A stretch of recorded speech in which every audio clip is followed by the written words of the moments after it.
시편 35편 1절에서부터 15절까지의 말씀 보십니다. 할렐루야. 오늘 이 시편 35편 말씀은 주제를 붙인다면 의로운 자의 탄식의 시입니다. 시편을 보게 되면 감사의 시보다는 이렇게 탄식의 시가 참 많습니다.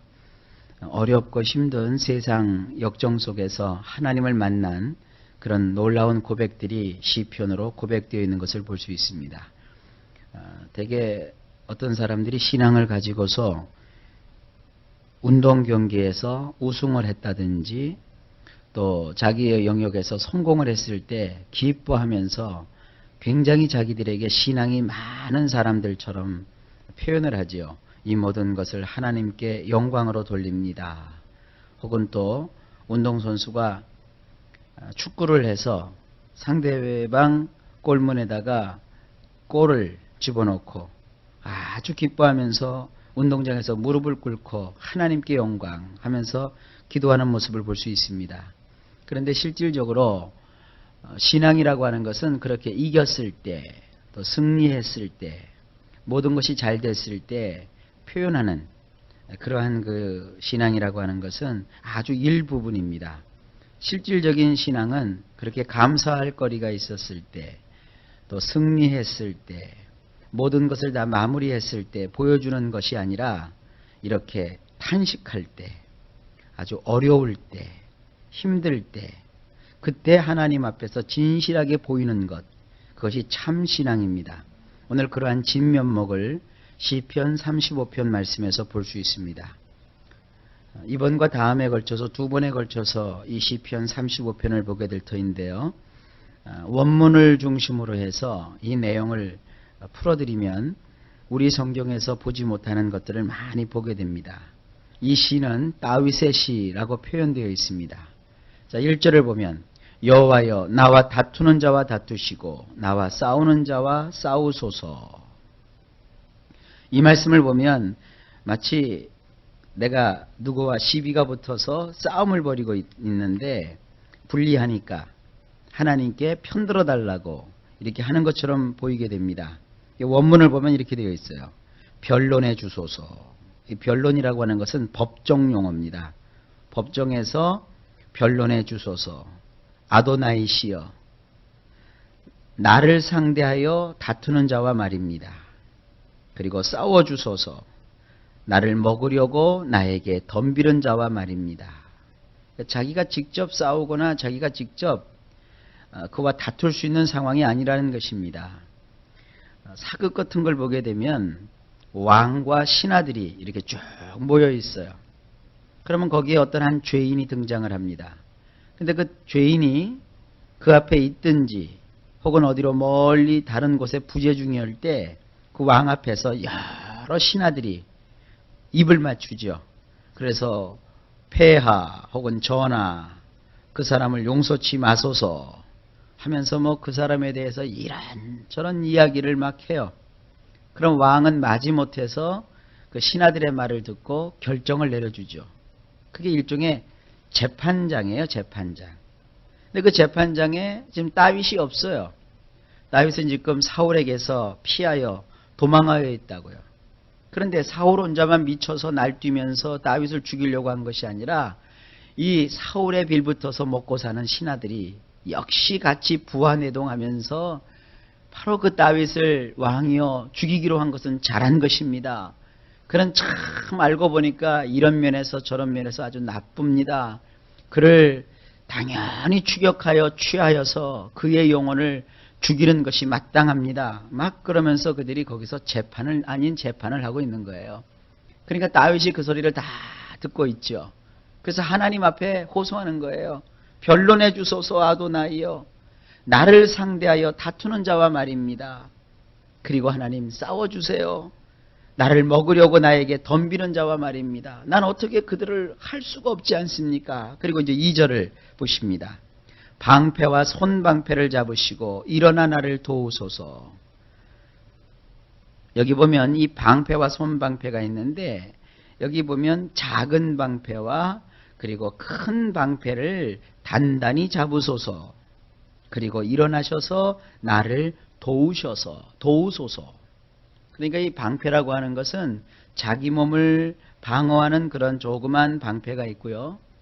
또 자기 전신을, 또 자기 그 어떤 그 무리를 보호하기 위한 큰 방패가 있는데, 하나님께서 좌우지간 크고 작은 그 방패를 단단히 잡으셔서, 그래서 일어나셔서 나를 도와주소서, 자기를 막아달라는 거예요.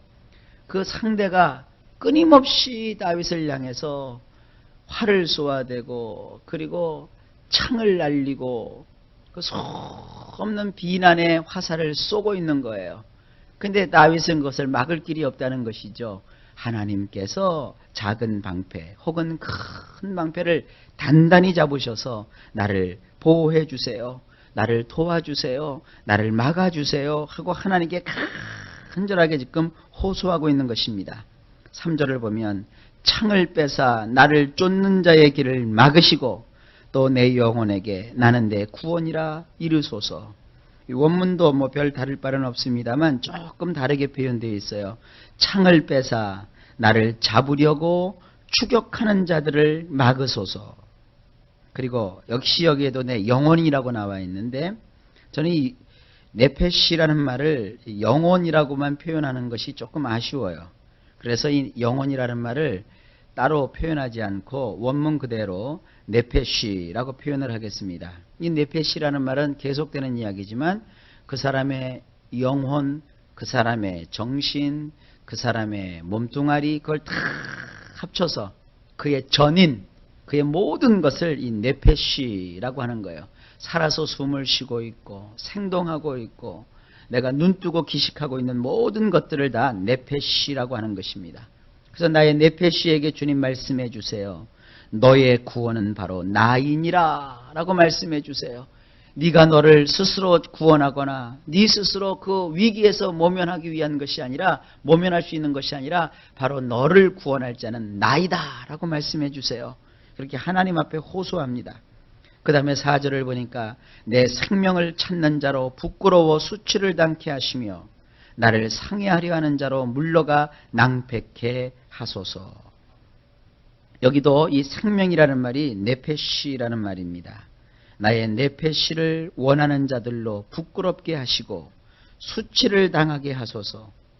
그리고 여기 상해하려 하는 자, 이것은 뭐냐면 나를 파멸시키려고 잔꾀를 부리는 자, 이런 뜻이에요. 나를 파멸시키려고 잔꾀를 부리는 자들로 뒤로 움츠러들어서 혼란에 빠져 어쩔 줄을 몰라 하게 하소서. 굉장히 신랄하게 되어 있죠.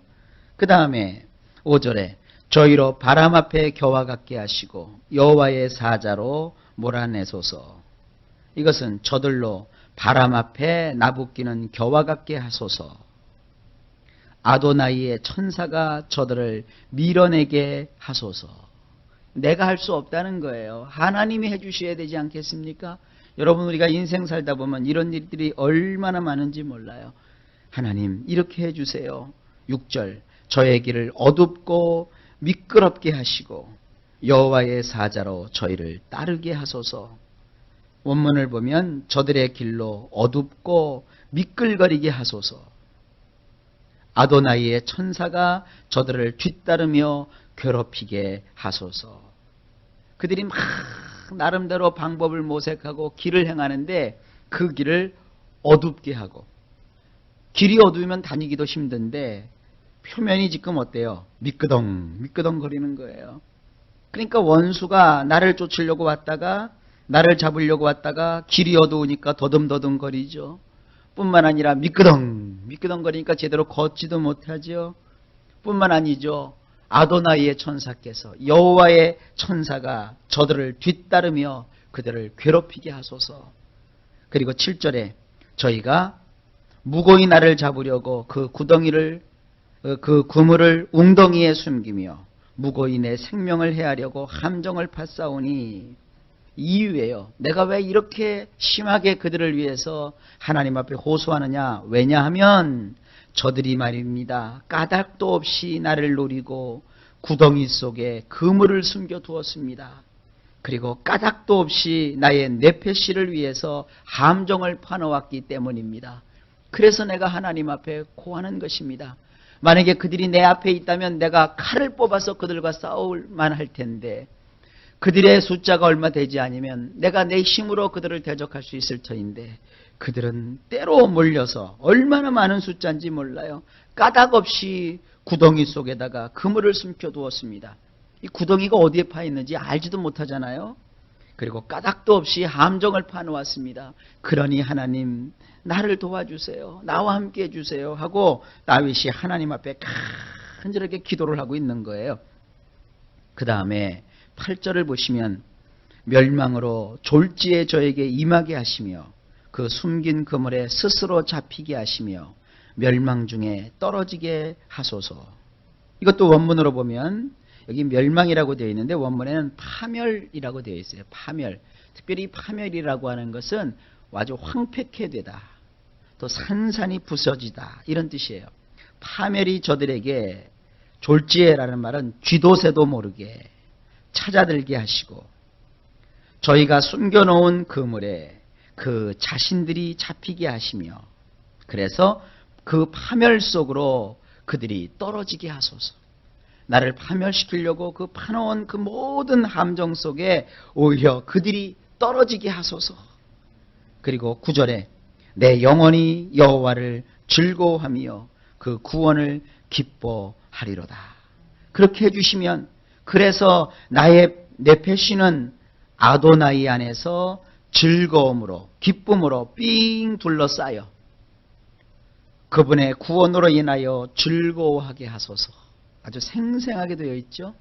지금 온통 자기 주변에 원수가 삥 둘러서 자기를 잡으려고 하는데 나는 그 원수 속에 갇혀서 근심하고 걱정하고 두려워하는 자가 아니라 하나님이 주시는 그 하나님의 그 능력, 하나님의 그 임재, 하나님의 존재 그 속에서 기쁨 가운데 삥 둘러싸여 가지고 하나님이 베푸시는 그 구원으로 인하여 즐거워하게 하소서. 여러분도 오늘 이렇게 기도할 수 있습니다.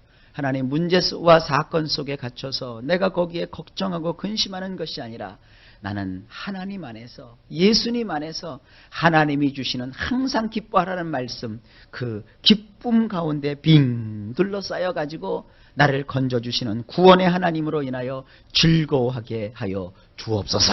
이게 우리의 기도가 되어야 될 줄로 믿습니다. 10절에 내 모든 뼈가 이르기를 여호와와 같은 자 누구리요 그는 가난한 자를 그보다 강한 자에게서 건지시고 가난하고 궁핍한 자를 노력하는 자에게서 건지시느니라 하리로다. 네, 이 말씀도 원문으로 보면 조금 더 생생해져요. 나의 모든 뼈들이 이르기를 아도나이 그분과 같으신 이가 누구란 말인가. 억압당하는 자를, 여기 가난한 자가 말이죠. 억압당한다는 뜻이에요. 억압당하는 자를 그보다 강한 자에게서 끄집어내시는 분이시니라. 다시 말해서 억압당하는 자와 궁핍한 자를 강탈하는 자에게서 말입니다. 이게 자기 자신을 가리키는 거예요. 자기는 지금 억압을 당하고 있습니다.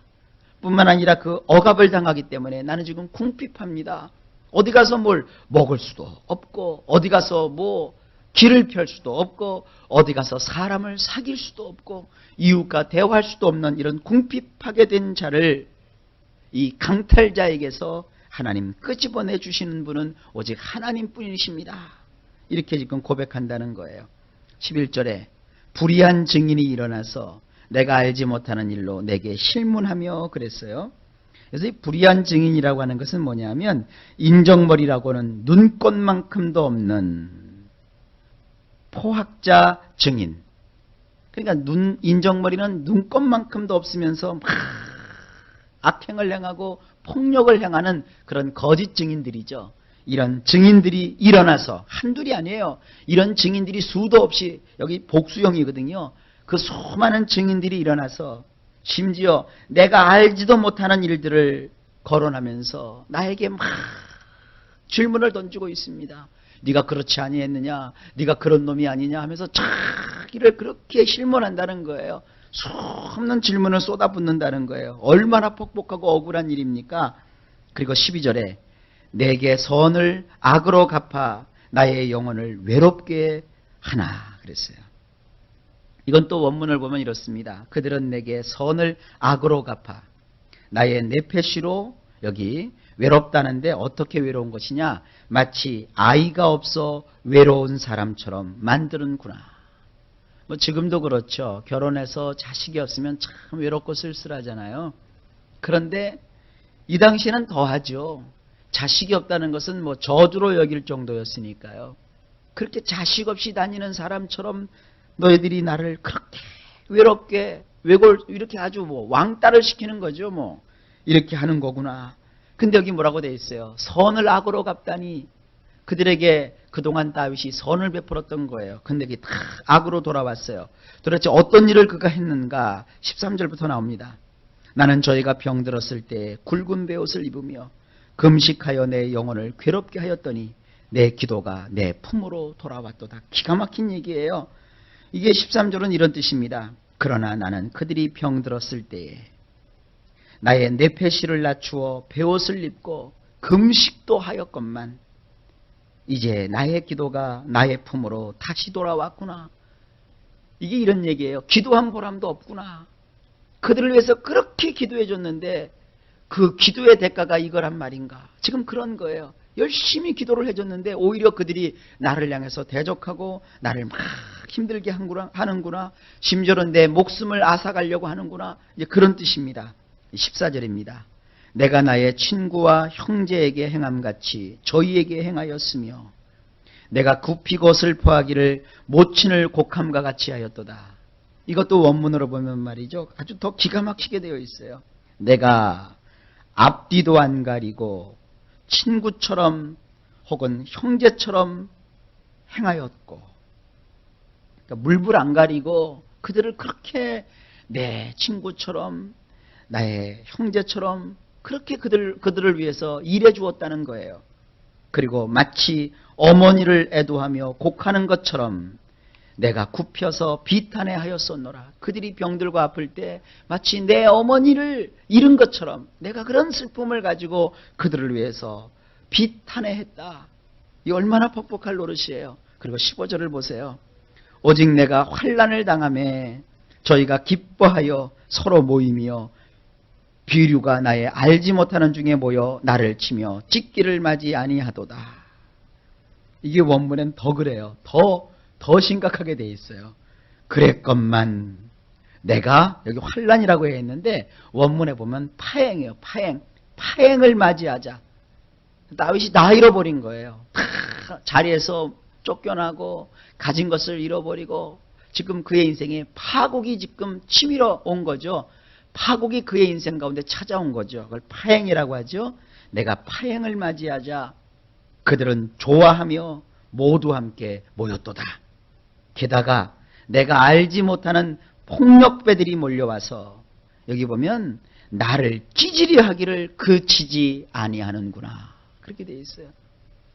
그러니까 그렇게 그들에게 따돌림을 받고 외롭게 된 것도 아주 아쉬운데 그 사람들이 모여갖고 말이죠. 이제는 저는 망했으니까 완전히 죽여버리자.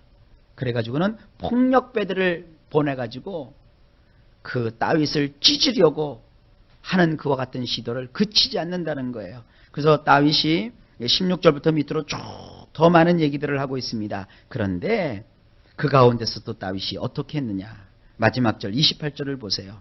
나의 혀가 주의 의를 말하며 종일토록 주를 찬송하리이다. 그렇지만 나의 혀가 당신의 의를 말하며 종일토록 당신을 찬양하리이다. 이게 바로 신앙이라는 것이죠. 이런 신앙을 꼭 우리 모두가 가져야 됩니다. 되게 그 믿음이 작을 때 성도들을 보면 저런 상황에서 좀 하나님을 찬양했으면, 오히려 저런 상황에서 하나님께 감사했으면, 오히려 저럴 때 더 하나님을 의지했으면 하는 그런 아쉬움이 있을 때가 있어요. 그런데 다윗은 역시 우리를 실망시키지 않습니다. 그런 환경이 어렵고 힘들고 자기가 정말로 억울한 일을 겪고 있지만, 그렇지만 나의 혀는 하나님 당신의 의를 말하고 하나님은 참 의로우시도다. 하나님은 나에게 조금도 서운하게 하신 적이 없으시도다. 그리고 종일토록 하나님을 나는 찬양하며 다니겠습니다. 여러분도 꼭 그렇게 하시기를 바랍니다. 어둠은 물러가는 거예요. 문제는 해결되는 거예요. 역사와 기적은 나타나는 거예요. 주님은 오늘도 우리에게 구원을 베풀어 주시는 참 좋으신 하나님이십니다. 밤중에 그 슬픔이 나와 같이 살자고 나의 인생 속에 찾아왔을지라도 먼 동에 트는 아침이 되면 기쁨이 되는 거예요. 이런 하나님의 놀라운 능력이 우리의 인생 내내 함께하는 줄로 믿습니다. 이런 다윗의 인생 속에 함께하셨던 하나님이 그 다윗의 일대기와 그의 경험을 성경에 기록해 놓으신 것은 우리도 그렇게 인도해 주시겠다는 겁니다. 이런 하나님의 축복이 오늘도 넘치게 임하시기를 우리 주 예수님의 이름으로 간절히 축원합니다.